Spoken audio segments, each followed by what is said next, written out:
appropriated by Congress, by the people owning the money.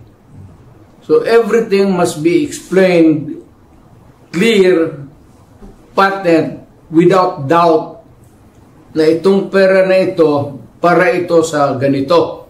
Itong para na ito para sa eskwelahan, ito para sa agriculture. But you do not leave any item there vacant. Itong pera na ito blanco to be filled up later on. That is not allowed by law. And that budget is already, I would like to remind Congress, mali ho yan. It's invalid. Please correct it.